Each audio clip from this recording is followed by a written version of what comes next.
My credo in life is do more things that you love and you enjoy doing. Like sitting in the sun, enjoying. People who know me, they know that I really love sitting in the sun.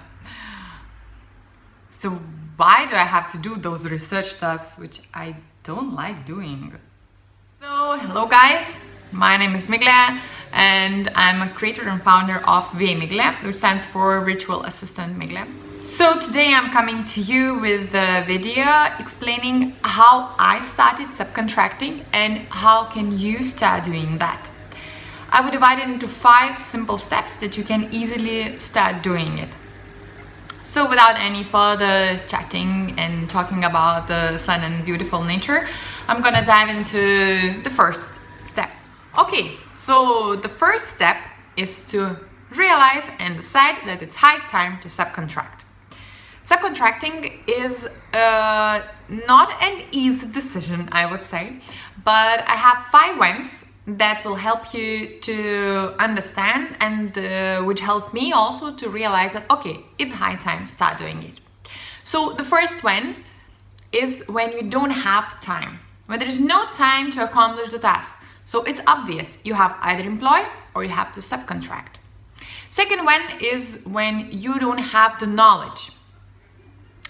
In spite of spending lots of time in trying to understand the task, to look for specific ways to do it and learning new things, which is good if you have enough time and you think you're gonna also provide such services in the future. But if not, then why to waste all the time, and just as better to subcontract it to somebody. The third one is when you don't have the interest. And this actually is my favorite because this is how I started subcontracting people. Because as I told you, my credo in life is to do things that you love. So when you don't really like the task, it's really the best to subcontract and to find the person who will really enjoy doing it. The fourth one is when you want in general to grow your business. So, I mean, you have to understand that you can't do everything. I myself was like that. I was trying to do everything myself because I thought it's gonna take lots of time to explain to somebody, then I have to check it up, and in the end it's gonna be just more messy and more time requiring thing rather than subcontracting it to somebody. Though I realized that day has just 24 hours and I also have to sleep and you have also to sleep, so totally in the end you have maybe 16 hours a day that you can spend on working, and it can't be done all the work if you really want to grow and have something bigger. So in this way, when you really want to grow your business and to have more clients, one of the ways to accomplish it is to start delegating and subcontracting. And the fifth one is when you want to start employing. So I would suggest as a pre-employment stage to have a little stage of subcontracting and have a person who would work for you for a short time, for one task or several tasks, and then you can see how is it working for you. Do you enjoy having an employee? You don't? Do you know how to motivate him? Do you know how to explain? Are you good at that? Not good at that? It's better to have an agency, and so on. So yeah, so these are the 5 wins, which I hope will help you to decide and realize that it's high time to start subcontracting. So once you are ready to subcontract and you feel really ready to start doing it, the second step I would say is to take a piece of paper and write down the specifications of the ideal person avatar who would be able to accomplish the task that you need them to be done. These things could include experience. Do you really need the person to have an experience in the specific field?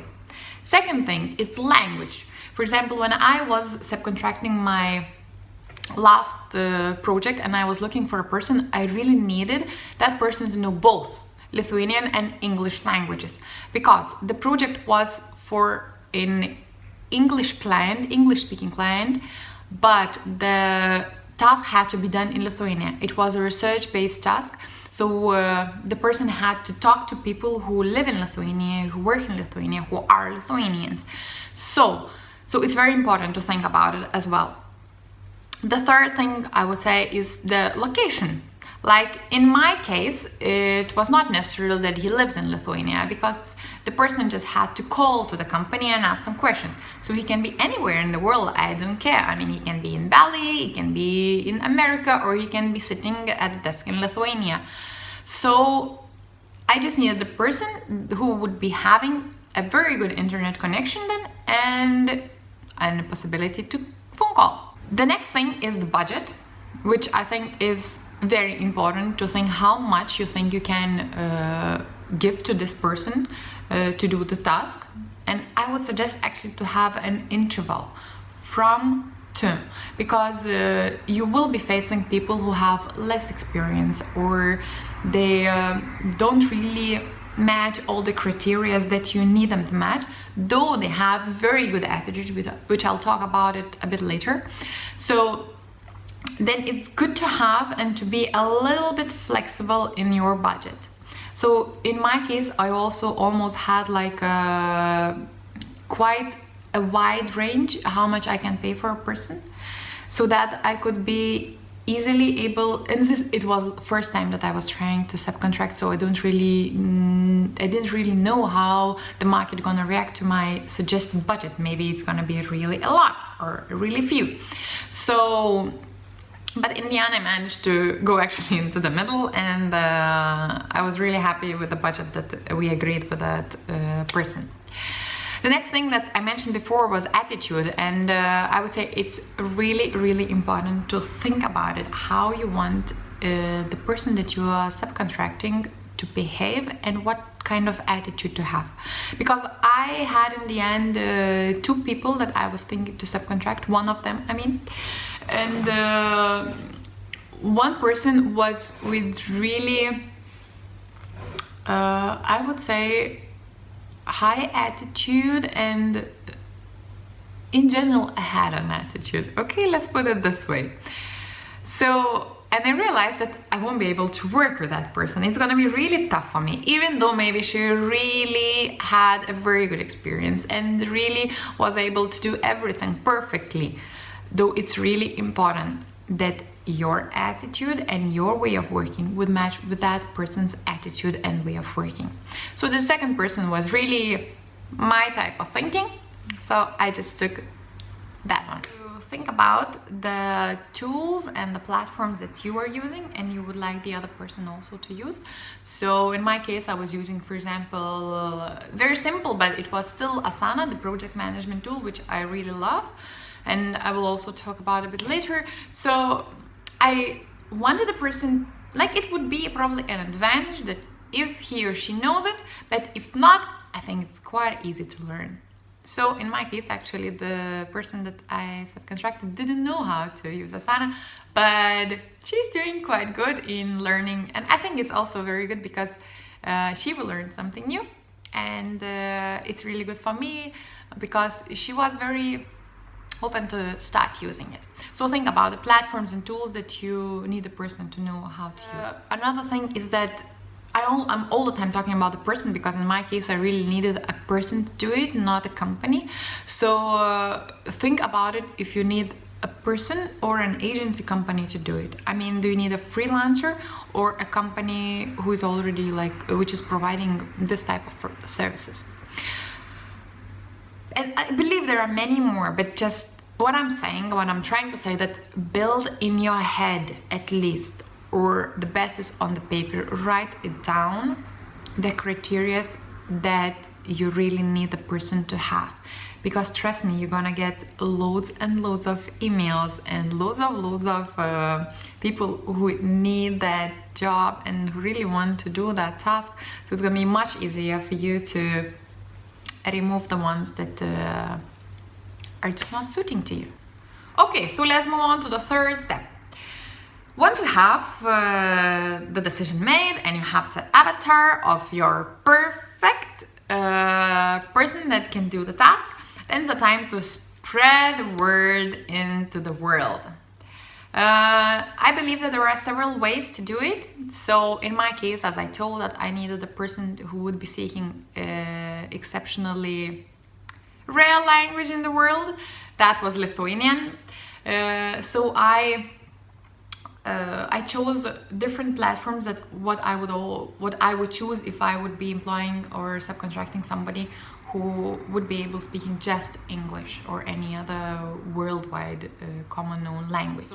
So I would suggest you to spread the message that you are looking for somebody as wide as possible. Do think about the target platforms and the target areas where those kind of people really gather.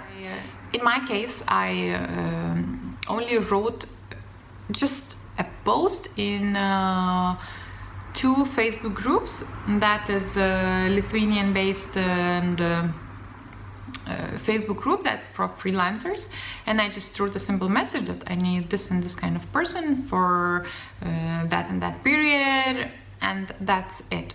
But I think that there are many more ways to do it and many more platforms where you can spread the message about that you're looking for somebody.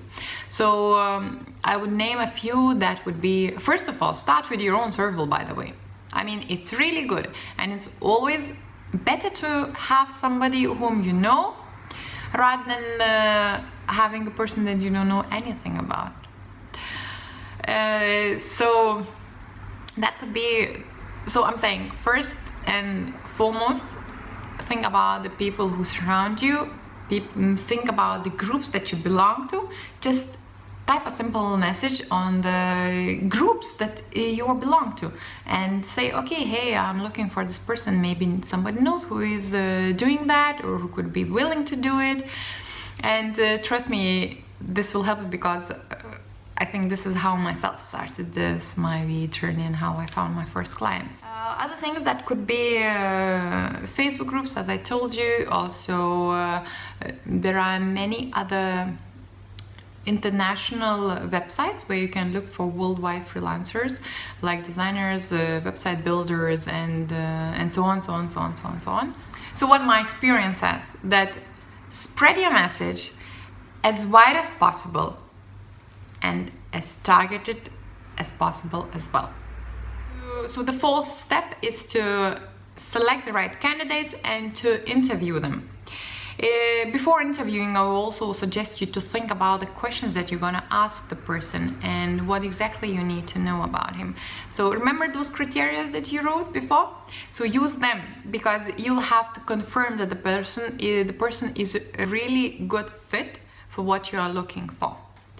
So I would suggest also to limit the amount of people that you're gonna interview, not to be overwhelmed too much. I had, I think, up to 5 interviews, and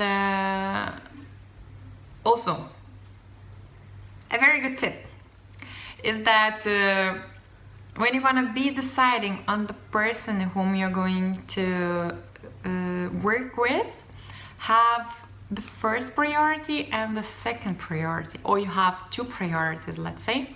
Because what happened in my case, that I agreed with one person that I explained the whole situation, I explained the task, we talked about everything, we had a good interview. I was doubting a little bit about the person's availability to do the task, but it was really urgent and I really had to do it very, very urgently. So I just said okay, she said okay, and the next day I sent her the contract and didn't get any response. So I wrote her a message, I tried writing emails, there was still no response. And only the day after I sent her the contract, she responded to me that she won't be able to do the job. It was Friday evening. You can imagine what was happening in my head. I was thinking, what should I start doing now? Should I start calling myself? Should I start doing this task myself? But I was pretty calm and I thought, okay, shit happens. Let's start the process again. So I I did it again. I again posted about it and again said that I'm looking for somebody to help me to do this task. And it appeared quite a lot, many more people. And then I had a few more interviews. So, and finally I signed the contract, and the person is working right now. So that's why I'm saying to you that think about 2 people, not 1. Because it's always good to have the backup, right? And once you decide about the person, sign the contract. Never ever work without the contract, especially when it's a lot of going on about the confidentiality of information. When you're not sure if the person gonna do the job on time. It's very good legally to be true and safe in front of yourself and in front of the other person. So in the last final step, the 5th step is to enjoy the process of having somebody to help you. To make it easier, I would suggest you to use some project management system. I myself use Asana. This is online platform, the online project management system that it's super easy, super comfortable, super user-friendly. And as I told you, even though the person whom I subcontracted didn't know any damn thing about it, I mean, she have heard about it, but that's it. It was still quite easy for her to use it. You need the place where to talk with her, where you need the place where you know how is it going, at which status we are we in the beginning, what did we do, and so on. So have it in place, make all the tasks clear on the project management system, and you will always know what's going on, especially if you have not one project, you have several projects. So you won't be able to have everything in your mind or on the paper. So it's good to trust the technology in these situations, and especially when it's so beautiful. Check it out, it's really nice. And that's it, I think. I'll be honest to you, it's amazing feeling to employ somebody or to make somebody happy by giving the work. Do you remember yourself anytime getting some projects or being employed or getting the email that yes, you got it? You have that power now to say to the other person, you got it. You are the best amongst all the others. I mean, I so much enjoy that I can give to somebody something rather than getting out of it. So, but we're still in process. This is the first time, as I told you, that I'm doing this. Let's see how it will end up. I will update you about how is it going and how it finished. But as long as now I see everything is going fine. So good luck with subcontracting. Don't be afraid. Just make the first step, realize and decide. So thank you so much for watching. If you want to know more about me or my VA journey, subscribe to my channel. Also follow me on Instagram and Facebook. And just before leaving, I want you to answer one question in the comments below. What is your why you want to subcontract? Maybe you're not subcontracting at the moment, but maybe you are thinking about it. So what is that why that you would like to do it? Let me know, because it's really interesting. And the little thing before you go is don't forget to download a checklist how to start subcontracting in these 5 easy steps. There you're gonna find the same information that I provided you right now and even more. And now, go and have some sun.